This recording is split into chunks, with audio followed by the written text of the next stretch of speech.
जिद'थि कमल कुमार ब्रह्म देरहासार बान्थाजों लोगोसे बर' बिजों फरायनानै 10थि मासि आवग्रिनो हानाय फरायसाफोरखौ मान बावदों।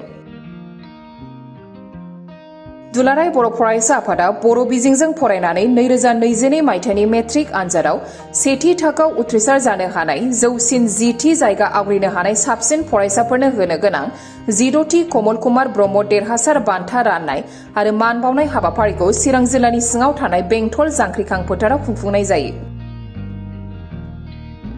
बेजों लोगोसे चिरां जिल्ला दुलाराय बर' फरायसा आफादाबो चिरां जिल्लानि सेथि मासिक आवग्रिनो हानाय फरायसाफोरखौ बरायो।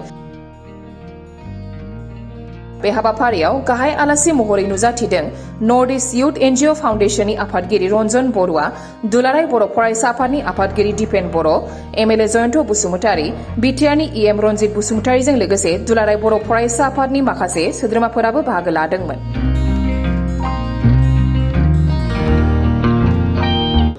खोब गोजोनथाव आरो गोग्गाथाव बाथ्रा दुलाराय बर' फरायसा आफादा गुन गोनां सोलोंथाइनि मावथांखिखौ जोङो प्राय 16 बोसोर दिनै मावबोगासिनो दङ आरो देग्लाय 16थि कमल कुमार ब्रह्म देरहासार बान्था बे गुन गोनां सोलोंथाइनि मोनसे एजेन्डा हिसाबै जोङो चिरांनि नैबे बेंटलाव जोङो देग्लायनि टप 10 बर' मिडियामनि जायफोर उथ्रिसारनो हाबाय कमल कुमार बान्थाखौ दिनै जों बावबाय।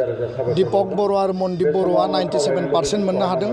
बे जोंनि थाखाय जोबोद गोग्गाथाव आरो रंजाथाव।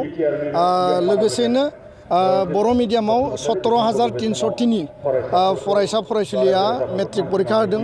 10,507 बे मेट्रिक परीक्षायाव उथ्रिसार जादों आरो 1977 फार्स्ट डिभिजन मोनदों आरो बेखायनो 60.something बर' मिडियामनि पास पार्सेन्टेज, आसामाव 56%। फारसेथिं नायोब्ला बिटिआरआव चिरां जिल्लाया 34%ल' पास पार्सेन्टेज आरो बिटिआरनि मोनबा डिस्ट्रिक्टआव नायोब्ला 50.something बे जोंनि थाखाय दुखुनांथाव। बर' मिडियामनि स्कुलखौ जोथोन लानो थाखाय जोबोद खामानि मावनांगोन। सरकारा टेट एपइन्टमेन्ट होनांगोन, भेकेन्सिखौ फिलआप खालामनांगोन इमिडियेटलि बिटिआर सरकारा, आसाम सरकारा। आरो बर' मिडियामनि स्कुलाव साइन्स टिचार गैयै, मेथ्स टिचार गैयै, इंराजि टिचार गैयैखौ फुलफिल खालामनांगौ होननानै आङो खावलायबाय। आरो बिनि गेजेरजों बर' मिडियामनि जिखिनि जेंना जेंसि दङ बेखौ एखुथायै नोजोर बोनानै खामानि मावनांगोन। जेराव सिंगल टिचारनि 611 स्कुलाव सिंगल टिचार, जेराव मार्जार आरो बे स्कुलखौ मार्ज खालामनानै दिनै डाइरेक्सन फैदों आसाम सरकारनि बे मोनसे षड़यन्त्र। आरो बे षड़यन्त्रआव बिअ, डिअ, आइएस माखासे बर' नङै अफिसारफ्रा दिनै लिप्त जानानै दङ बर' मिडियाम स्कुल बुथारनायनि। धेमाजि आरो बरपेटा बायदि जिल्लाफ्राव बर' मिडियाम स्कुल बुथारनायनि माखासे कनस्पिरेसियाव बिसोर लिप्त जादों आरो बिनि थाखाय प्रयोजन जायोब्ला जों गोख्रों सोमावसारनोबो बाध्य जागोन। दिनैनि बे 10थि कमल कुमार बान्था देरहासार बान्था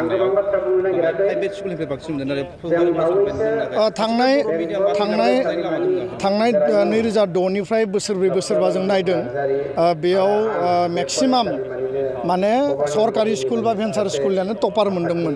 किन्तु देग्लाय 13 जननि जिखि टप 10नि 13 जन जि पजिशन 12 जनानो इउएन एकाडेमि आरो बर' मिडियामनि प्राइभेट स्कुल, मोनसेल' पाकासरिया बरपेटानि स्कुल बे सरकारि स्कुलनिफ्राय।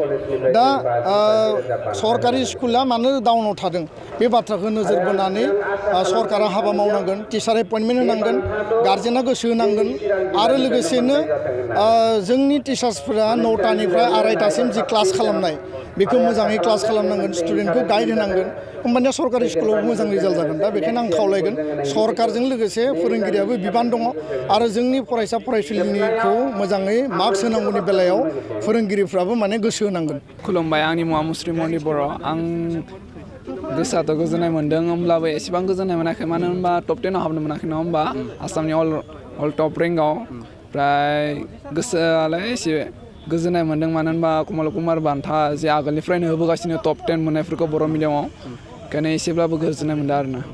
नोंथाङा मा गामिनिफ्राय फैदों? आङो उदालगुरि आनसलिका खाग्राबारि, बेनिफ्राय गामिया खासेसुबा। नोंथाङा मा थांखि लादों दा? इयुन समाव मा जागोन? आङो आंनि थांखिया IIT आव एमटेक खालामगोन। माजों फरायनो थांखि लादों दा? आर्ट्स? आं साइन्सआव फरायगोन। बेनिफ्राय कलेजआ अरुण'दय एकाडेमि टंला। दायो नोंथाङा फैबाय थानाय लाइमोनफोरखौ टप 10 मासियाव आसामाव आवग्रिनो थाखाय माबायदि फरायनांगौ होननानै नोंथाङा मेसेज सानो फैबाय थानाय आपकामिं फैबाय थानाय बे जानो गोनां 2023नि जा HSLC एग्जामिनेसन बे फंबाय बिनानावमोनखौ बेखौनो फोरमायनो सानोदि मोजां फराय प्रिभियास पेपारफोरखौ बुथुम बेनिफ्राय मोजां क्लासफोराव मोजां ध्यान हो गोसो बेनिफ्राय सार मिसमोननियाव हायिखौ सोंना ला बिदिनो खालामबानो हागोन आरो ना नोंथाङा सानो नामा प्राइभेट आरो सरकारि फरायसालियाव डिफारेन्स थायो नामा फरायनायाव जेनेबा उथ्रिसार जानो हानायाव डिफारेन्सलाय एसेबां गैया गावनि सायावसो सोनारखायो मिथिखायो बयबो प्राइभेटनि गथ'आबो टप 10 खालामो सरकारनि गथ'आबो टप 10 खालामो बे गावनि सायाव सोनारो जाय जेसे हायो फरायो बिनि सायाव सोनारो आरो ना फार्स्ट अफ अल आङो जोबोद बेयाव फैनानै बरायनो मोनजानानै जोबोद गोजोननाय मोन्दों आसा खालामो आङो इयुनावबो माने मोजां फरायनानै आरो बरायजाबावनो मोनगोन मा थांखि लादों इयुन आं इयुनाव सासे मोजां इन्जिनियार जानो माजों फरायनो थांखि लादों आङो साइन्सआव लागोन